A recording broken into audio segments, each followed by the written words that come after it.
Magandang araw mga kasaulo! Kumusta po kayo? Kumusta po yung lahat? Kaya umuusok pa ang init. Ngayong araw ay magbubulalo mukbang tayo pero wala siyang mais. Kasi wala tayong nabiling mais. Tsaka nagprito din po ako ng manok na walang breading. Tsaka yung paborito kong donut, yung mahaba, yung sa bakery lang. Tsaka yung sausawan natin na patis na maraming sili. Huwag natin patagalin pa po. Kain na po tayo, saulo-saulo po tayo. Mga tao po kayo mabangkangan. Tara po, kain po tayo, saulo-saulo po tayo. Habang mainit-init pa po. Hapon na kasi nung binili ngayon lang. Ngayon hapon lang. Kaninang alas 4. Oo. Gabi na eh. Palengke hanggang umaga lang sila. Sarap ng sabaw. Grabe. Wala nga lang siyang mais. Wala yung espiritu ng mais. Pero masarap siya. Siliw ah. 2 oras kong pinapakuluan yung ano tawag dito, baka. Diba? Para malasa siya. Kasi ayaw ko rin gumagamit ng ng pressure cooker sa pagpapalambot ng mga karne.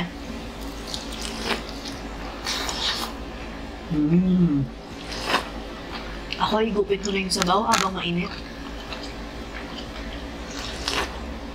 Yung kaisaw, pang-anim na katao po yung kakainin niya.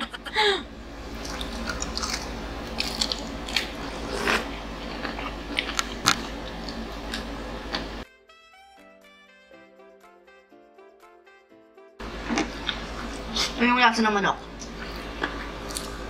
May pagkamanok siya. Lasang ulak na.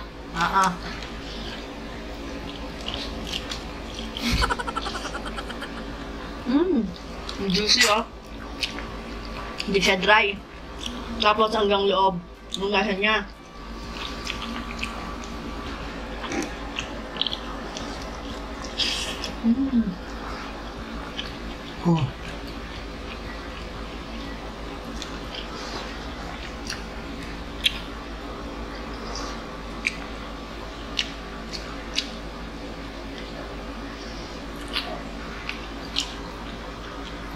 Ganito din po ba kayo pag napasok?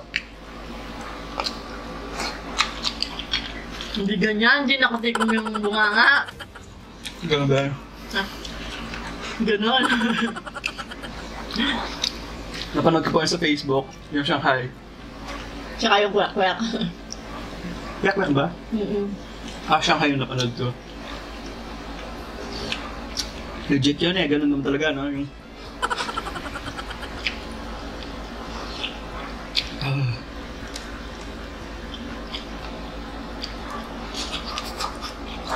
Ganyan.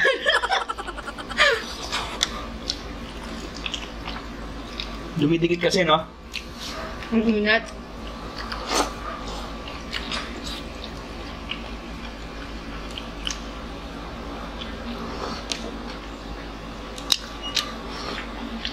Oo.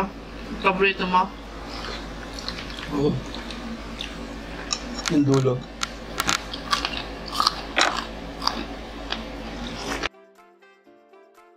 Palitan lang natin yung battery. Yan.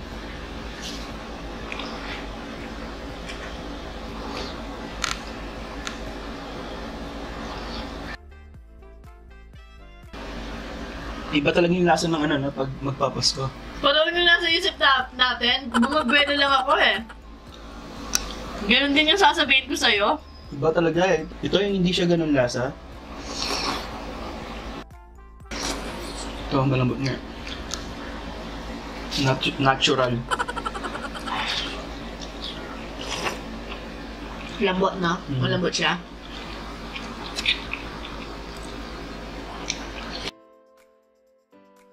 Alam ko kasi baka mag-visit na naman si Sapa. Ba't siya matigas eh. Masakit kasi.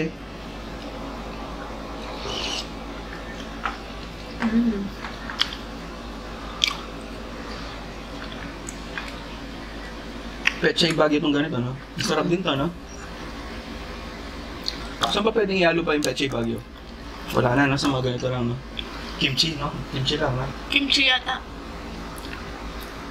Pero sa mga ulam-ulam, parang wala akong alam na o naririnig. O baka pwede naman siya, no? Kaso mas pinipili lang yung ano. Mahal. Ah.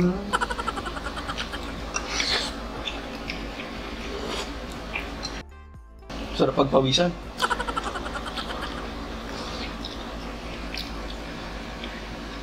Ito yung paborito ko sa ano yun. Sa mga bakery. Yung hotdog na, ay hotdog. Yung natawag dito donut na mahaba na Sarap may naman kasi talaga star yan. margarine at saka Asukal. asukal.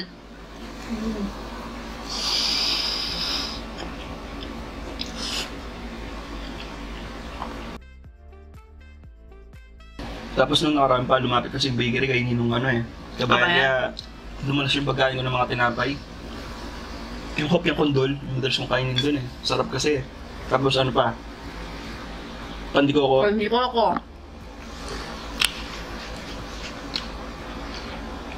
Doon lang sa may kanto lang sa amin eh. Kaya napapadalas eh. Lalakarin mo mo lang pag gutom ka, bili kang tinapay. Tapos Nakakape, utusan ko yung mga pamangkin, gano'n. Yung soft drinks nga yung pamaris ko eh. soft drinks. Hindi mo gusto yung tinapay tsaka kape, gano'n.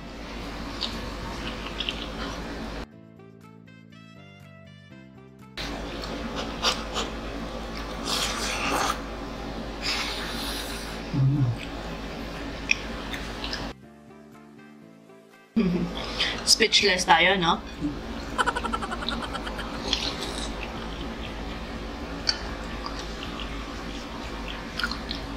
Pagsanay ka kasi talaga eh. No? Yung hindi nagsasalita.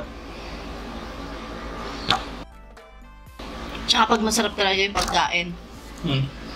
Pag masarap talaga yung pagkain.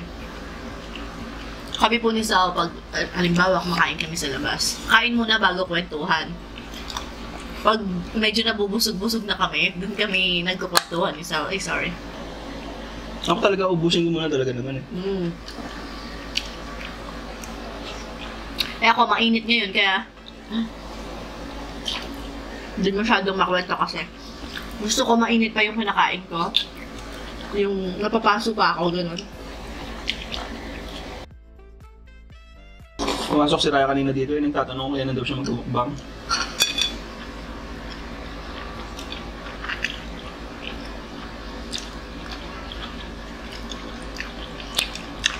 Malambot pati yung almond na ganyan.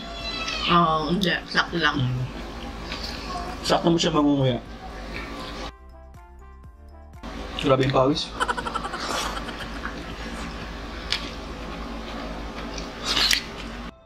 Nagpapapilisan sa Sao. Ang lamig dito sa kwarto, tapos pinagpapapilisan siya. Hilig na nga kita eh. Bakit? Hindi ka talaga pawisin na kahit nung dati pa. Hindi, pawisin ako, di ba? Ngayon na lang. Pag naka-AC, Hindi, ngayon na lang nagkaroon ka naman. Tumaba ako.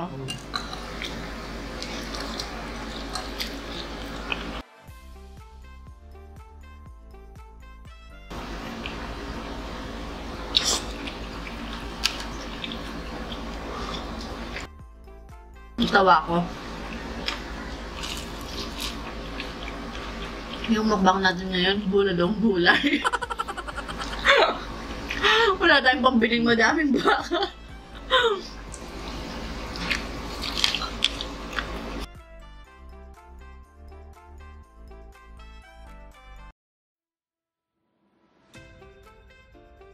Tubig. Nadigaan ng malamig.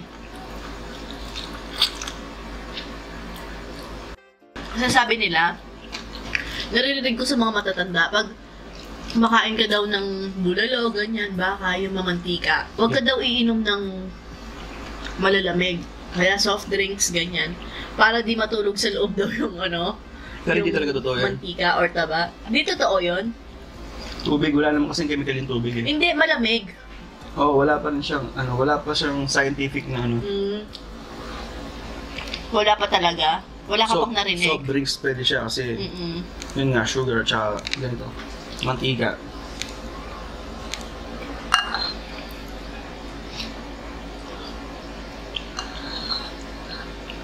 Pwede ka uminom, malamig, mainit, gano'n. Sabi nila yung, ano ba yung maligamgam? Maligamgam din ba sa Tagalog? Warm, oh.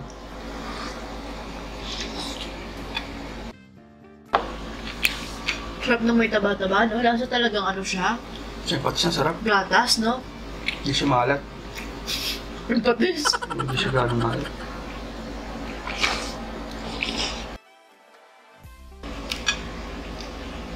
Dapat yata bukas pa ito ma-upload eh. Kaso parang ginutom siya sa ako. Nag-aya. Nagawa na naman kasi ng motor kanina. May grasa pa pala yung mga kamay ko, oh. Kahit anong hugas mo, hindi matatanggal eh. Gasolina lang yung pwede matanggal. Pero matatanggal naman yun sa kinatagalan. Oo naman. Hindi siya yung minsanan ganun. Kahit sabong panlaba pa yung ano yun mo. Sa mga sing-sing lang naman matitira eh. Gaya na, nasipatan ko lang yung gulong ko na hindi siya diretso. Tatlong oras ko ginagawa. Adik sa motor? Napatingin akong gulong. Kaya pala malikot yung motor ko, sabi ko. Tabingi pala yung gulong. Nakasanay na ako sa kanya eh. Yung di mga sanay siguro, sabi na, makalikot na naman yung motor to. Sigurado yun. Nanay ko nga eh. Parang yung dati lang, no, sabi niya sa akin. Kasi matagal akong natigil, 3 taon din. Simula lumabas si Raya. Tapos natigil ako sa pagmamotorhan. Nagmamotor lang pero hindi yung... Hindi ako mahilig mag-rides, kumbaga mahilig lang bumili ng mga pyesa, gano'n, tapos kakalikutin yung motor. Yung akin.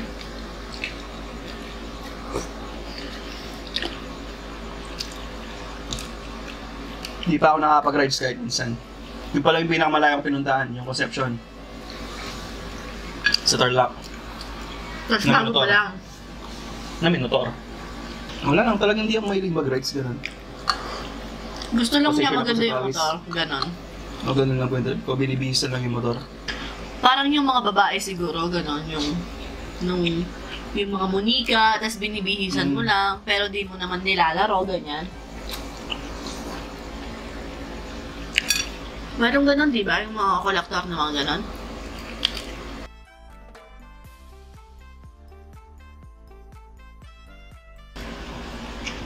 Anong tawag dito? Donut lang, ganon. Feeling ko mas masarap itong mahaba kaysa dun sa bilog. Paras lang yung gawa nila eh. Oo, parehas na gawa na, pero mas gusto kong kinakain to. Tsaka parang mas sulit. No?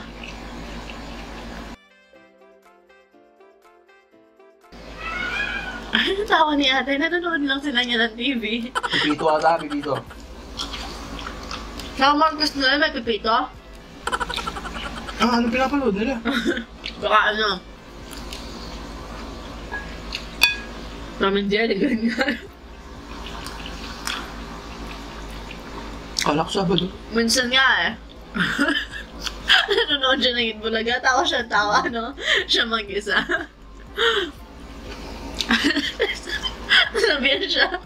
Sinabihan ni Ate May si tatay niya. Sabi, tay, ba di ka sumaring pa-macho men? Sabi niya. Tapos, kaso tay, wala kang talent, sabi niya. Pinastos ako sabi ko sa harap-harapan. kanya, yung ano po, ang daming alam ng mga bata, no? Ang daming alam sabihin. Seryoso pa mo niya, sabi niya. Tay, pwede ka sumaling pa macho men, no? Bakit sabi yung gano'n? Mataba ako, sabi ko. Oo, sabi niya. Tapos bigla siyang gumanon. Kaso wala kang talent, sabi niya. Dinurog ako buong buo eh.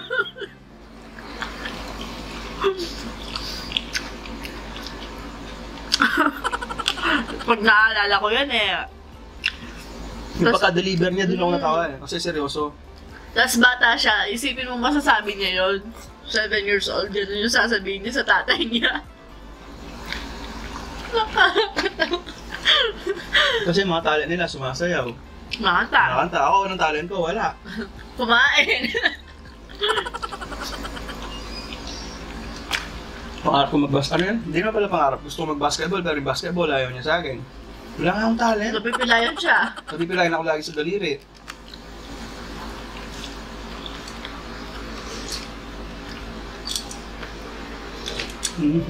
Okay na daw yung malakas ka na kumain sa Pero gusto ko talagang talent, sayaw. Kasi para sa akin, bad touch yung sayaw. Pero ang ano ni Sao, hindi niya bagay sumayaw kasi malambot yung ano niya. Pag sasayaw niya, hindi siya naglalak gano'n. Hindi gwapo, hindi cool, no?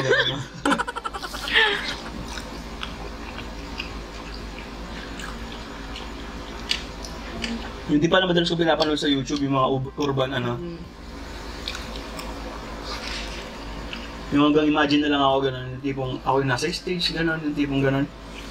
Wala eh. Yung pala yung madalas ko imaginein, yung sumasayaw ako. Kasi yung pormahan nila, gano'n.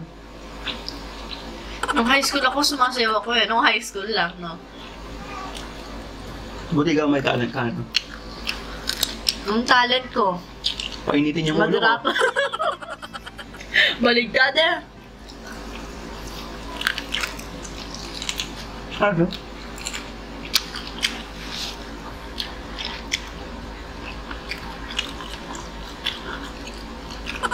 Pinapainit lagi yung ulo ko eh. Hindi po, baligtad. Basta importante, mag-aaway tayo, walang magpapatulpo. Wala magpapatulpo. Sir, shout out po kay Sir. Grabe, kasi kakapanood ni Sao Ay, gabi-gabi. Lodi. Nanonood ako eh. Tapos yung mga speaker na ano, yung mga speaker na nabibili na ganyan. Naka-speaker pa pag nanonood ako ng tulpo, naka-speaker. Para dinig ko, ay ako kasi naka-headset, parang nabibingi ako, gano'n. Medyo malakas pa ng konti. Grabe manood eh.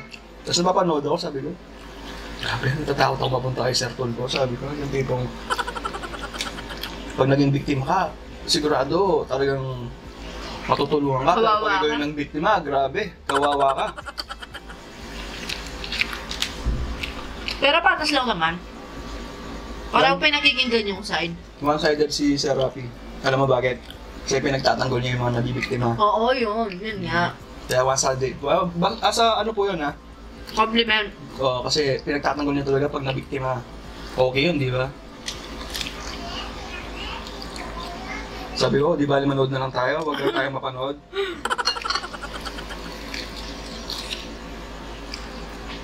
Sabi ko nga, tita na talaga ako. Kasi isipin mo, yan yung gusto kong pinapanood ngayon. Mga tulpo.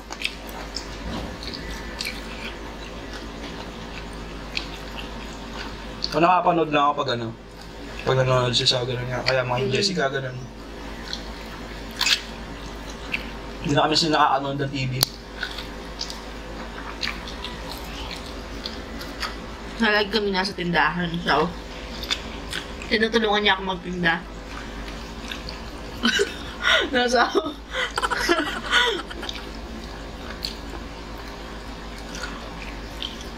Si Sao, pag narinig na niya yung ano, sabi niya, sa letrang B! Gagano yung tenga niya. Sao, tuwang-tuwa eh. Ayun, siyempre ano lang naman eh, pampasaya lang naman yan. Music to my ears daw eh, yung Pag nasa labas ka lang naman, pag nasa tindahan siya, so sabi ko magbibinggo ako, no? Sabi ko sa kanya. yung dati nga eh. Kasi nga sa sobrang tagal na niyang hindi nagbibingo, pinagbingo ko siya. Hindi ko naman expect na alas-3 na ng madaling araw, nagbibingo pa rin siya. Pero okay lang. Kasi dito lang, sa tapat ng bahay lang namin. Kapit-bahay, tapos yung tapat. Oo.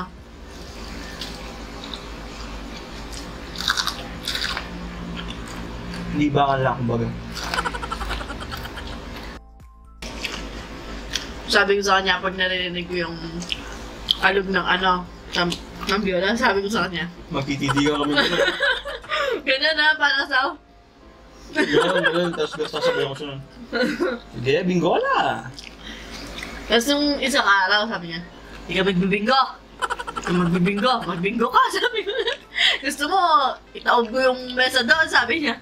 Hindi naman. Hindi, joke lang po. Nataon ba?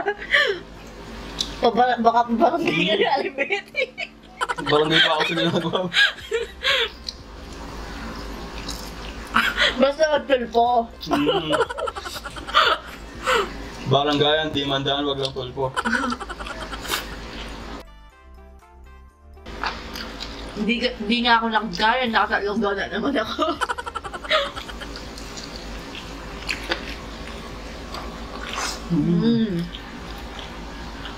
Solve. Solve na solve. So, ayan mga kasaulo. At dito na nga po natin tatapusin ang ating mukbang hanggang sa susunod. Paalam! Maraming salamat po!